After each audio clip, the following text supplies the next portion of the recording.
Hello and welcome to Precon Decon, the video series where I deconstruct the pre-constructed decks of Magic the Gathering's history. In this video we're going to keep looking at Born of the Gods, and we're going to move on to look at Inspiration Struck, which is a blue and black deck. So let's take a look at the deck list. So we got 22 creatures, 3 sorceries, 3 enchantments, 4 instants, 2 artifacts, 26 land, mana curve off to the side there. Let's start taking a look at the cards. So the theme of this deck is so I've noticed when going back and looking at all these blocks and stuff is that the second set in a block usually introduces like a very weird small little new mechanic that is then almost immediately abandoned by the time we move on to the third block. It's like kind of the moment of madness, I suppose.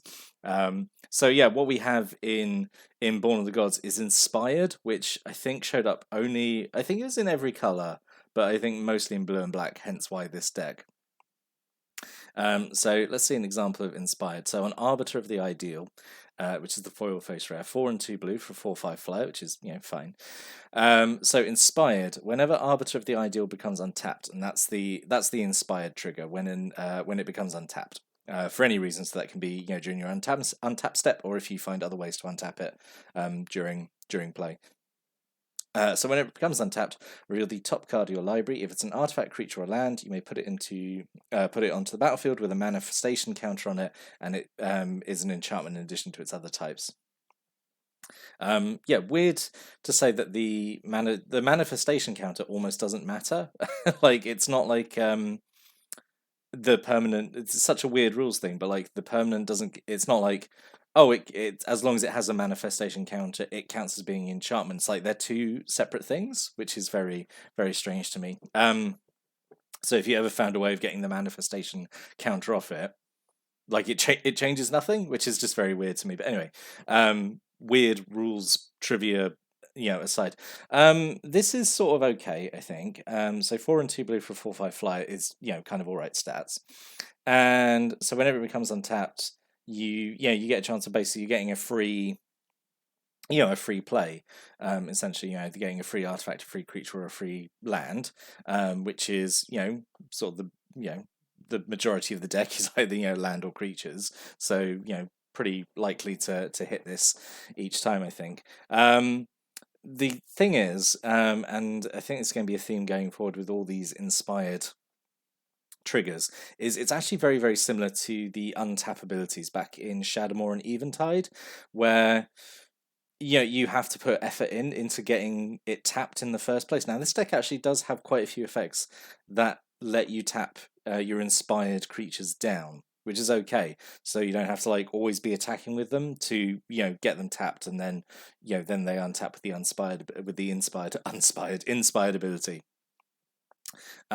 So that's something, I suppose. But yeah, it does require like a few like hoops to jump through to get this trigger, and it's just just a very weird like little mechanic that only exists in Born of the Gods. I don't remember any inspired cards being in Journey into Nyx. That that set has its own weird little mechanic that it plays around with, but yeah. So that this is probably like the best of the inspired abilities, just because it's on a rare. All the others obviously after this get a little bit uninspiring actually.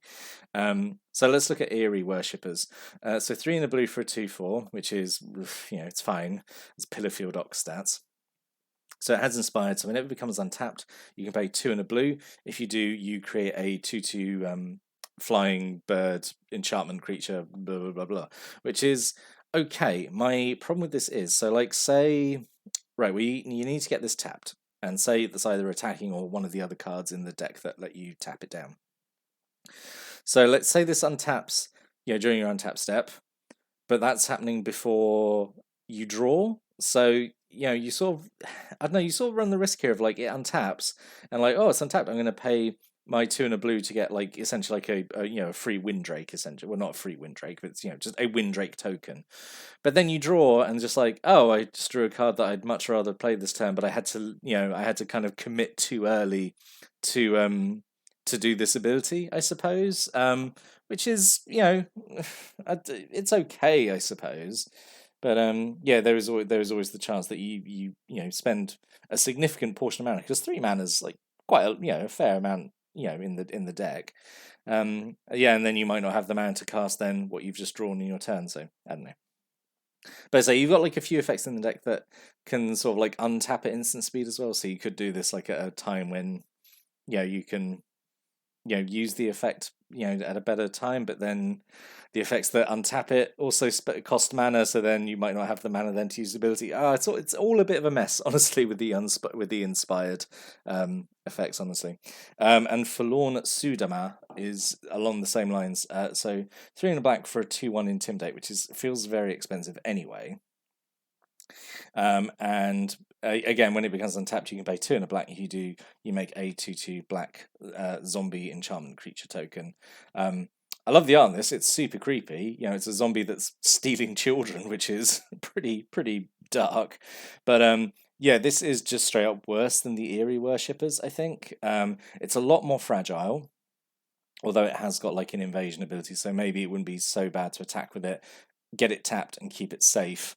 But then its inspired trigger costs exactly the same, 3 mana for a worse creature because it doesn't have evasion. So of the two, I think Eerie Worshippers is the better one. But like they're still, to be clear, I still think they're both pretty uninspiring, honestly. Because there was a whole cycle of these where there was one in each color. Like whenever they become untapped, you can pay a certain amount of mana and you create an enchantment creature token. So yeah, these Eerie Worshippers I think is probably the best of those two. And then we've got 2 Deepwater Hypnotist, so 1 and a blue for a 2/1. So that's fine. I mean, that's what Coral Merfolk stats. So I mean, I suppose technically that's okay. Inspired, when it becomes untapped, type creature an opponent controls gets -3, -0 to 10. So again, get this tapped and it untaps. You shrink your opponent's biggest creature, so then maybe you attack with your other stuff that's got inspired, so it can get tapped, and then it's maybe not as much threat because you've maybe shrunk an opponent's creature. Maybe. The thing is, like, this is obviously an effect that you'd want to do more on your opponent's turn rather than yours, because like you obviously want to shrink their creature's power on their turn, and like there's not that many effects there's a few, but there's not that many effects in the deck that can untap at instant speed. So this is kind of like an effect that's most of the time honestly not too useful. It's really just to make an enemy blocker like slightly less of a problem to deal with, maybe. Yeah, but it's still just 2 mana for a 2/1, I suppose. It is a free effect. It's not costing any mana, so I suppose it's all right. 2 Servant of Timuret, 2 and a blue for a 1/3.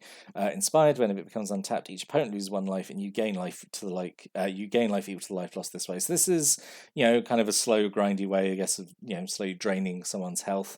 Has regeneration for 2 and a black, which is okay. That's actually a way of getting it tapped, because regeneration doesn't tap it. Like if it would be destroyed while the regeneration is and you pay for the regeneration, then it taps, so then it can untap. So you could actually block with this, pay the regeneration, it comes back in tapped, and then obviously then on your turn then it's going to untap and get the inspired trigger. So this is okay. I actually kind of wish there'd been maybe 3 of these in here, because I feel like this is what's maybe going to be doing most of the work, just slowly doing this drain, maybe. And then we have a single Siren of the Silent Song. So 1, a blue and a black for a 2/1 flyer. Whenever Siren of the Silent Song becomes untapped, each opponent discards a card and then mills 1. That's pretty good, honestly. Like that, again, that's like an effect that's free, unlike the others that you have to pay for. So making each opponent discard a card and mill 1 for free I think that's pretty solid, honestly. You could potentially cast this turn 3, and then it would start popping off. Oh no, because it would happen turn 3. You have to maybe, assuming like you haven't got any shenanigans to tap it that turn, you'd have to then attack with it turn 4, and then turn 5 it would untap. So it would take so long to get it like online and working.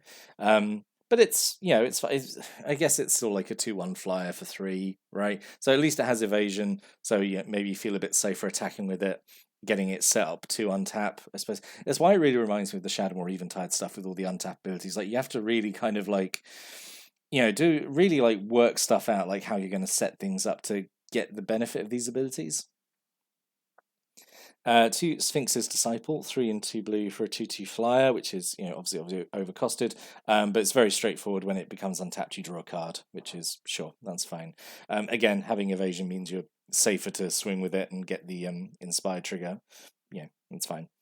A single War Chanter of Mogus, 3 and 2 black for a 3/3, inspired. When it becomes untapped, target creature you control gets Intimidate until end turn. So it's sort of actually the problem I've just realized with the Siren of the Silent Song is that this being expensive means like it really takes a long time for this ability to come online, and when it does, it's like really, it's just Intimidate for a single creature. Like it's not that strong an effect. You have to wait until turn 5 to drop this, and again, assuming you don't get anything else, like turn 6 then to maybe attack with it, and then turn 7 it untaps, and then you finally get to use its ability. It's just very slow and dirtly, isn't it? Like as a as a mechanic, as a strategy, I'm not like super sold on it, and I'm not because I never got this deck. I'd actually stopped buying precons by this point. I have no idea how this would have played. How it actually would have worked out, because never really played with any of the inspired creatures. I did go to the Born of the Gods pre-release, but I drafted red-green and just smashed face with Minotaurs and Centaurs. So yeah, really looking forward to the comments on this one, how inspired played out from people who've got a bit more experience, maybe. But anyway, moving on. I've wasted some of the things I'd say in the summary there, but anyway. So then we got two Black Oak of Odunus, so 2 and a black for a 0/5 defender, so big chunky blocker. So this is one of the things you've got that can actually set up your inspired creature without them having to attack, which is good. You pay 1 black, tap another untapped creature you control. Black Oak of Odunus gets +1/+1 till end turn. So yeah, this is a way you can set up your inspired creatures without having to make them attack, I suppose. So that's good. There's 2 of these. That's okay, and obviously it's a big chunky blocker. So again, that's okay. That's okay. Some synergies there. A single Breaching Hippocamp, so 3 and a blue for a 3/2 with flash. When it enters the battlefield, untap another target creature you control. Definitely should have been 2 of these, I think, to get that instant speed untap. So you can potentially then like double dip on some of these inspired triggers, like if you manage to set them up right. Like if you have, say, like the Black Oak, you tap something down, then do Breaching Hippocamp, it untaps, and then maybe then combat you attack with the inspired thing, and then it gets through, and then on your next untap step it untaps, and you get the trigger again. Maybe you get double use out of it, maybe. But yeah, definitely think there should have been more than one of these, because I think it's very integral to what the deck wants to be doing. A single Shipwreck Singer, a blue and a black for a 1/2 flyer. 1 and a blue, target creature an opponent controls attacks this turn if able, sure. And 1 and a black, tap target attacking creatures get -1/-1 till end turn. So obviously there's a little bit of a synergy there. You can just force sort of X1s to attack and then kill them off with the second ability, which is kind of cool. Doesn't really contribute to the overall strategy at all. It's just like a cool, like card on its own, I think, just to, just have this ability, I suppose. It's fine. And then we have a single Horizon Scholar, 5 in a blue for a 4/4 flyer. When it enters the battlefield, Scry 2. Yeah, it's just very straightforward. Just a big flyer with Scry 2, which is very, very welcome. Yeah, that's fine. And then it really starts going off theme here now, really off script. So a single Insatiable Harpy, 2 and 2 black for a 2/2 with flying and lifelink. Sure, it's fine. 2 Returned Phalanx or Phalanx, however it's pronounced. 1 and a black for a 3/3 defender. You can pay 1 and a blue to make it be able to attack. As if it didn't have defender. So again, just a good early defensive creature, I suppose. It's fine. And then a single Fellhide Minotaur, just 2 and a black for a 2/3 vanilla creature. Sure, sure, just a bit of filler, I suppose. And then a single Triton Shore Thief, 1 blue, just for a 1/2. Technically better than Merfolk of the Pearl Trident, so there we go. That's a strict upgrade there for retro Merfolk decks. So non-creature cards. So this is where we start getting to things that can help kind of set up the inspired creatures a little bit, I suppose. So we've got 2 Evanescent Intellect, single blue mana. Aura goes on a creature. Enchanted creature has 1 and a blue, tap, target player mills 3. Which is, I mean, it's a very slow way. Like I would hate to try and think this is a victory condition, right? Of trying to mill someone out. You've only got 2 of these, and it only does 3 cards at a time. Yeah, but again, it sets up the inspired things, I suppose, so they don't have to attack. This is sort of okay, I guess. Yeah, I do feel like that actually the activation cost is a little expensive because you are tapping down a creature and also paying mana. I feel like it should be one or the other, honestly. But obviously the tapping down would probably be more is more in tune. But yeah, it's fine, I suppose. A single Oracle's Insight, so 3 in a blue aura goes on a creature. This is super expensive, but the ability I think is quite good. It says tap, scry one, then draw a card. So at least that doesn't require extra mana to use. Actually, I kind of wish this had been the other way around, like with Evanescent Intellect. I wish the Intellect had been maybe slightly more expensive up front, but the ability had been free. Whereas the Oracle's Insight, I wish that had been cheaper, but the ability maybe cost extra mana just to even the scales a little bit more maybe. But again, this is fine. Obviously, it sets up the inspired creatures, and scrying before drawing cards is obviously pretty good. 2 Retraction Helix. So this is the very roundabout bounce spell. So single blue mana until end of turn, target creature gains tap, return target non-land permanent to owner's hand. So in a way, it is a bounces anything. It's I'm trying to think of disperse is what I'm trying to think of.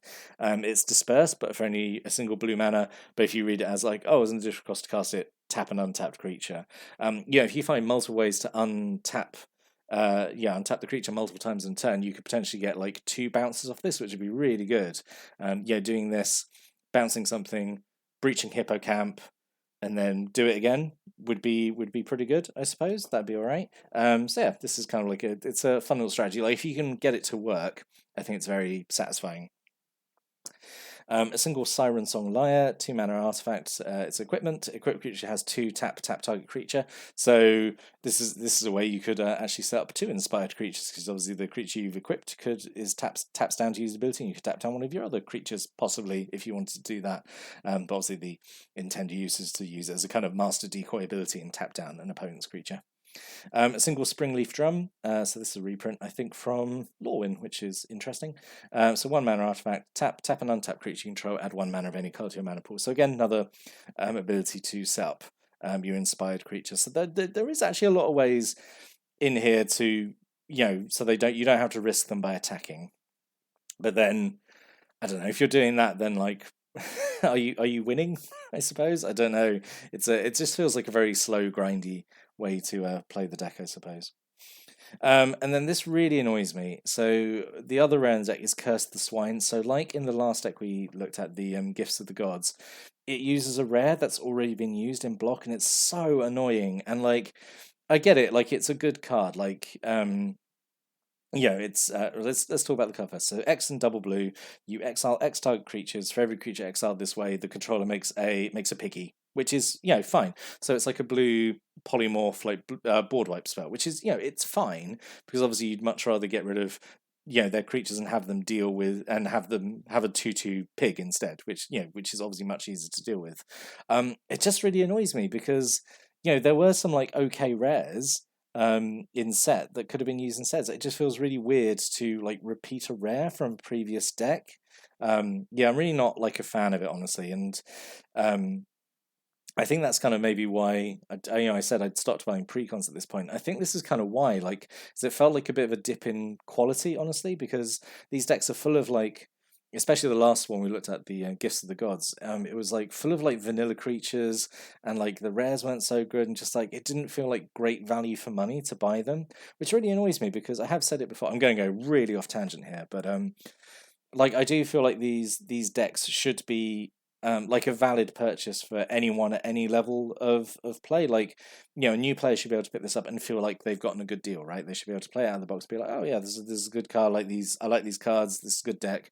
And even like a veteran player like like me should be able to pick this up and be like, oh, I kind of just want like a casual deck, or like I want a framework that I want to like build around and like deconstruct maybe.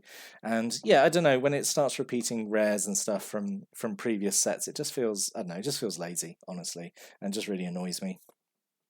I think I suggested some alternate rares in the what could have been, so we'll talk about those probably in a bit. But yeah, it's still a good card. I'm not saying Curse the Swine is a bad card. It just annoys me that it's been used twice. It just feels lazy. So then we got 2 Griptides, 3 in a blue. You just put a creature on top of Owen's library, instant speed. Yep, this is fine. It's actually in a lot of blue decks. I've noticed Griptide. I think this was the bounce spell of of the block, honestly. And then a single Thassa's Bounty, 5 and a blue sorcery, draw 3 cards, and target player mills 3. Super expensive, but it's fine. I suppose it's still draw 3. And again, mill 3 if you really want to really work towards that milling someone out as a way of winning. And then a single Sip of Hemlock, just a very expensive bad removal spell, 4 and 2 black, sorcery speed, destroy target creature, its control loses 2 life. This is not worth 6 mana. Like this is just expensive and bad, But yeah, it's like the only solid removal spell in the deck, which is really makes me really sad. And then 15 islands and then 11 swamps. So what could have been? I think there's a whole bunch of things that could have maybe gone better with this deck. I just don't think like this inspired mechanic is worth building a whole deck around, honestly. But let's talk about maybe the alternate rare first. So Painseer, I thought I just threw this in because it's like basically like the only other rare that has inspired. So 1 in the black, 2/2 inspired. When it becomes untapped, you reveal the top card of your library, put it into hand, and you lose life equals that card's mana value. So you're drawing an extra card, but losing life as well. So even then, I don't know if that's like wonderful for this deck, honestly. Yeah, I don't know. It could have been okay. I honestly couldn't think of another better alternate rare. It's just this one jumped out just because it has inspired. And then these were just other ways to set up inspired creatures. So Claim of Erebos, so 1 in the black. It's an aura that goes on a creature, and enchanted creature has 1 in the black. Tap, target player loses 2 life. It's very expensive and it's very underwhelming, but like at least I feel like it's a win condition, because I don't really feel there's much of a win condition in this deck, really. You've got like a few biggish flyers.